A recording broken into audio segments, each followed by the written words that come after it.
सल्लि अला मुहम्मदिन व आलि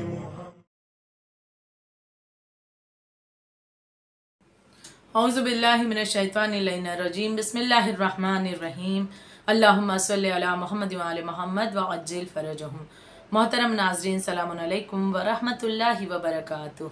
तमाम तारीफ़ें उस मालिक कायनात के लिए कि जो हमारा रब है, वो अल्लाह वहदहु ला शरीक के, जिसने हम इंसानों को अशरफुल मखलूक़ात करार दिया। अपनी तमाम मखलूक़ात में अशरफ व आला अगर वो किसी को कह रहा है तो वो इंसानों को कह रहा है। और इंसानों के लिए फ़कत उसने अपनी इस मोहब्बत को इस तरह से ज़ाहिर नहीं किया, बल्कि उसकी अपनी मोहब्बत जो अल्लाह की मोहब्बत जो इंसानों के लिए है, उसको इस तरह से खुदा पेश कर रहा है कि तमाम तर नेमतों की फरावानी इस इंसान के लिए कर रहा है। और अगर हम देखें, गौर करें, ज़िंदगी का जायज़ा लें, अगर अपनी निगाहों को दौड़ाएं तो अल्लाह ने क्या कुछ नेमतें नहीं हमें अता फरमाई हैं।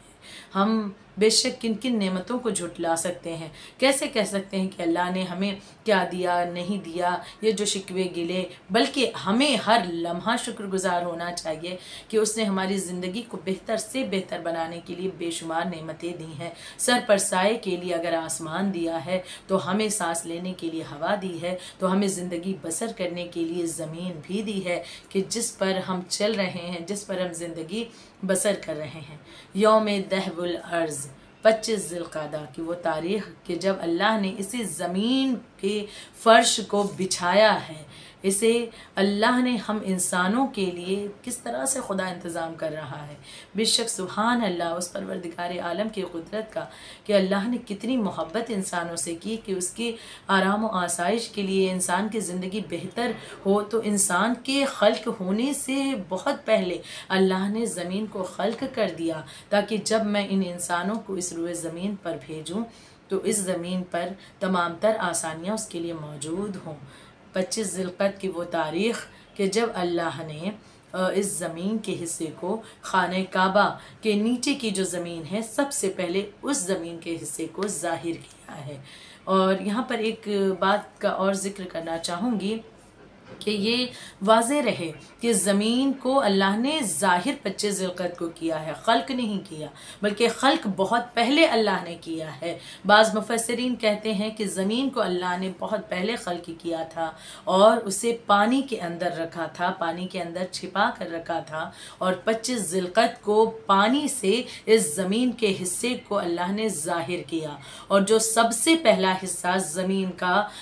बाहर आया है, पानी से ज़ाहिर हुआ है, वो खाने काबा के नीचे की ज़मीन थी। अगर हम गौर करें, जायज़ा लें रवायतों और अहदीसों का, तो हम जानते हैं कि खाने काबा दुनिया के बिल्कुल सेंटर में है। अल्लाह ने इस ज़मीन के हिस्से को सबसे पहले ज़ाहिर किया है, उसके बाद अल्लाह ने ज़मीन के हिस्से को बढ़ाना शुरू किया और वो फिर फैलता चला गया। दहवुल अर्ज़, दहव के मानी होते हैं फैलाना या बिछाना, अर्ज़ यानी कि ज़मीन, दहवुल अर्ज़ यानी ज़मीन का बिछाना। यौम दहवुल अर्ज़ यानी वो दिन जब अल्लाह ने ज़मीन को बिछाया था, जिसे ईद दहवुल अर्ज़ से भी ताबीर किया जाता है। शेख अब्बास क़ुमी ईद दहवुल अर्ज़ से ताबीर करते हैं 25 ज़िलक़द को, और बेहद खुशी की तारीख़ है ये, क्योंकि अल्लाह की तरफ से ये तोहफ़ा अता हुआ कि अगर हम तसव्वुर करें नाज़रीन, तो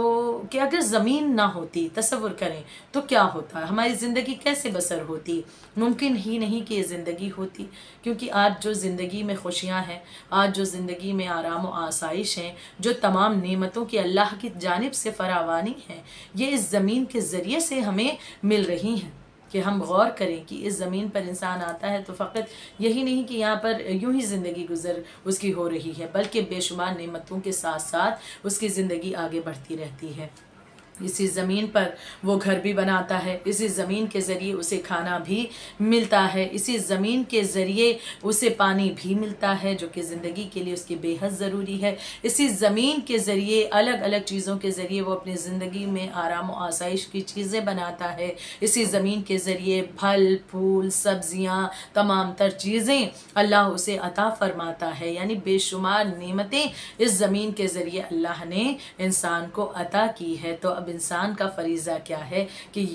जब ये यौम दहवुल अर्ज़ आई है, बेशक बड़ी खुशी का दिन है, कि ईद का दिन है, दुआओं की कबूलियत का दिन है, बेहतरीन अपनी इबादतों को अल्लाह की बारगाह में कबूल करवाने का दिन है, तो इसके साथ साथ शुक्रिया का भी दिन है कि अल्लाह के एक मरतबा फिर से शुक्रगुजार बन जाएं कि खुदाया तूने इस ज़मीन के ज़रिए बेशुमार नेमतें हमें अता फरमाई। अब इंसान का फरीज़ा ये है कि शुक्रिया भी अदा करे, शुक्र भी अपने रब का अदा करे और उसके साथ साथ वो ये भी गौर करे कि ये ज़मीन जो अल्लाह ने बिछाई इंसान की खिलकत से पहले उसके आराम व आसाइश के लिए, उसके सुकून के लिए, उसके आराम के लिए, उसकी ज़िंदगी बेहतरीन तरीके से बसर हो सके इसके लिए, तो अब इस रोए ज़मीन पर इंसान अकड़ कर न चले। क्योंकि ये बाज़ दफ़ा देखा गया है कि इंसान के पास कोई ऐसी नेमत आई कि यकीनन कोई नेमत क्या बेशुमार नेमतें हैं और अल्लाह देता ही रहता है। नेमतें आने के बाद कभी कभी बाज़ औक़ात ये भी हो जाता है कि इंसान मगरूर हो जाता है और इस ज़मीन पर अकड़ कर चलता है, तन कर चलता है, गुरूर में चलता है, मगरूर हो जाता है। तो अब ये एक मोमिन को बिल्कुल भी ज़ेब नहीं देता। एक कायदे का बंदा, एक बेहतरीन इंसान अगर ख़ुद को बनाना है, एक लायक बंदा अपने आप को बनाना है, तो हमें इन तमाम बातों को तर्क करना होगा। इस ज़मीन पर अकड़ कर ना चलें। इसका बहुत बड़ा नुकसान है नाजरीन कि अगर कोई इंसान ज़मीन पर अकड़ कर चलता है, गुरूर के बिना पर, किसी भी चीज़ के बिना पर, माल ज़्यादा आ गया तो अब अकड़ आ गई कि अब हम इस ज़मीन पर चल रहे हैं, तो चाल में तब्दीली होने लगती है। कभी चाल गुरूर वाली हो जाती है, मगरूर अंदाज़, कभी उसके बात करने का तरीक़ा कि उसे लोगों को ये ज़ाहिर होता है कि इंसान गुरूर कर रहा है या जो नेमत इसे मिली है ये उस पर इतरा रहा है या उस नेमत पर यह मगरूर हो चुका है और दूसरों को बड़ा इन्फीरियर, बड़ा कमतर समझ रहा है। तो ऐसा इंसान जो कभी माल के बिना पर मगरूर होकर अकड़ कर ज़मीन पर चले या अपनी औलाद मिलने पर कि हमारे पास तो इतनी औलादें हैं, अगर वो अकड़ कर चलने लगा, सेहत की वजह से वो अकड़ कर चल रहा है कि मेरे पास इतनी ताकत है या पावर आ जाए या हुकूमत आ जाए कि हमारे जैसा भला कोई और कैसे हो सकता है। और इस बिना पर अगर इंसान अकड़ कर चलता है तो हदीसों में जिक्र किया गया, इस बात को पेश किया गया है कि इस ज़मीन के अंदर जितनी चीज़ें हैं और ज़मीन के बाहर जितनी चीज़ें हैं वो तमाम की तमाम उस इंसान पर जो ज़मीन पर अकड़ कर चल रहा है किसी भी वजह से, उस इंसान पर ये तमाम चीज़ें, ज़मीन के अंदर जितनी चीज़ें, ज़मीन के बाहर, ज़मीन के ऊपर जितनी चीज़ें हैं, वो तमाम चीज़ें उस पर लानत भेजती हैं और खुदा से ये दुआ करती हैं कि अल्लाह अपनी रहमत से इसको दूर कर दे, अल्लाह की रहमत इस पर ना पहुँचे, इस तक ना पहुंचने पाए। यानी कि इस ज़मीन पर अल्लाह ने जो हमारी ज़िंदगी को बेहतर करने के लिए हमें अता की और इस ज़मीन पर हमें भेजा, इस ज़मीन को बिछाया और फिर हमें ज़िंदगी बसर करने के लिए इस दुनिया में भेजा, हमारा रवैया ये नहीं हो कि अकड़ कर चलें, बल्कि इंसान बहुत ही नरमी के साथ, बड़े ही बेहतरीन तरीक़े से एक इनकिसारी के साथ अपने रब को याद करता हुआ, उसकी तमाम इनामात, उसकी तमाम नवाजिशों को, उसके करम को, उसके नेमतों को याद करता हुआ बिल्कुल डाउन टू अर्थ हो करके इंसान को चलना चाहिए, अपनी ज़िंदगी को बनाना चाहिए। और यही वो चीज़ें हैं कि जो खुदा की बारगाह में उसे बहुत ही बुलंद मर्तबा अता फरमाती हैं। तो ये ईद दहवुल अर्ज़ के 25 ज़िलक़द की ये तारीख़ के जो हमें अपने रब की बारगाह में अपनी एक मौका और दे रही है कि अपनी दुआओं की कबूलियत के एतबार से इबादतों को बेहतर करने के लिए, खुदा का शुक्र अदा करने के लिए हमें बेशक इस मामले में बहुत ज़्यादा गौर व फिक्र भी करना है और अमल भी करना है कि जैसा कि बहुत सी मुतअद्दिद दुआओं की कुतुब में मौजूद है कि इसके मखसूस आमाल भी हैं कि ईद दहवुल अर्ज़ के रोज़ 25 ज़िलक़द को इंसान पहला काम के वो रोज़ा उसे रखना है। और ये रोज़ा कोई मामूली रोज़ा नहीं, बल्कि इसका सवाब इतना ज़्यादा है, इतना ज़्यादा है कि रवायतों में ज़िक्र किया गया है कि ईद दहवुल अर्ज़ का एक दिन का रोज़ा एक दिन का रोज़ा उस इंसान को 60 महीने के रोज़े का सवाब उसे दिला देता है। यानी एक दिन ईद दहवुल अर्ज़ के दिन इंसान जो रोज़ा रखता है ये मुस्तहब रोज़ा है उसका, लेकिन उसे इसके ज़रिए से फ़ायदा क्या मिल रहा है कि गोया उसने 60 महीने रोज़े रखे हैं, 60 महीना रोज़ा रखने का सवाब उसे मिल रहा है। और एक दूसरी रवायत में तो ये भी जिक्र किया गया है कि 70 साल रोज़ा रखने का सवाब उसे मिलेगा। और एक और रवायत में जिक्र है कि 70 साल के गुनाह उसके माफ़ कर दिए जाएंगे, बख्श दिए जाएंगे अगर इंसान इस दिन रोज़ा रखता है। तो इस दिन के कुछ मखसूस आमाल है जो कि कुतुब में दर्ज हैं, और कुछ का जिक्र मैं भी करती चलूँ नाजरीन के लिए कि हमें ईद दहवुल अर्ज़ बहुत बेहतरीन से बेहतरीन अमल है कि रोज़ा ज़रूर रखें। इस दिन का रोज़ा जो कि अभी मैंने सवाब आपके सामने कुछ रवायतों का सहारा लेकर पेश किया कि इस सवाब को खुदा हमें अता फरमाए। एक रोज़े के ज़रिए इतना सवाब मिल रहा है,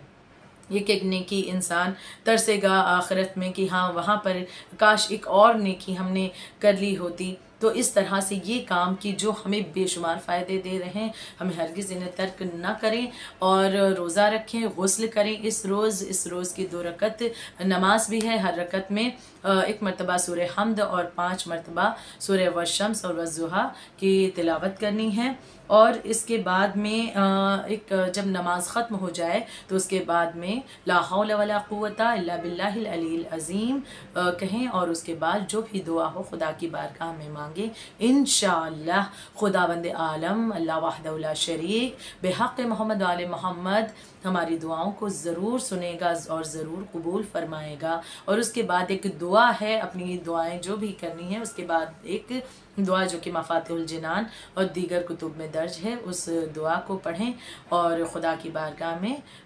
फिर से दुआ करें, जो भी हाजतें हैं अल्लाह की बारगाह में रखें। इस दिन का एक मुस्तहब अमल और है जिसका बहुत ज़्यादा सवाब है, और वो है कि इमाम रज़ा अलैहिस्सलातु वस्सलाम, हमारे 8वें इमाम इमाम अली रज़ा अलैहिस्सलातु वस्सलाम की ज़ियारत पढ़ना। उनकी ज़ियारत पढ़ने का भी सवाब इस दिन बहुत ज़्यादा है, लिहाजा ये कुछ मखसूस अमाल के इन्हें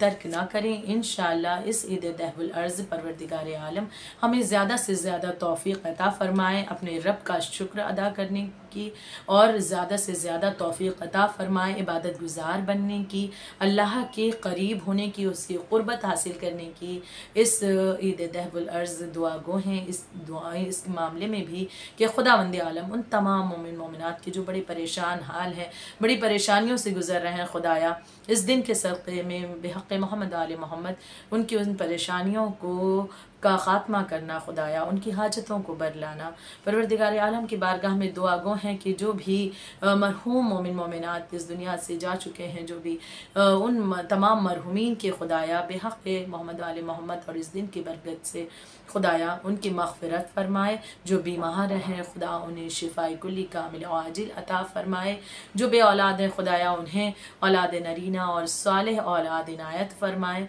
परवरदिगार आलम की बारगाह में दुआ गो हैं अज़ीम तरीन दुआ हर इंसान के, हर मोमिन की, कि खुदाया फ़र्ज़ंद ज़हरा के ज़ुहूर में ताजील फ़रमाए। रब्बना तक़ब्बल मिन्ना इन्नका अंतस समीउल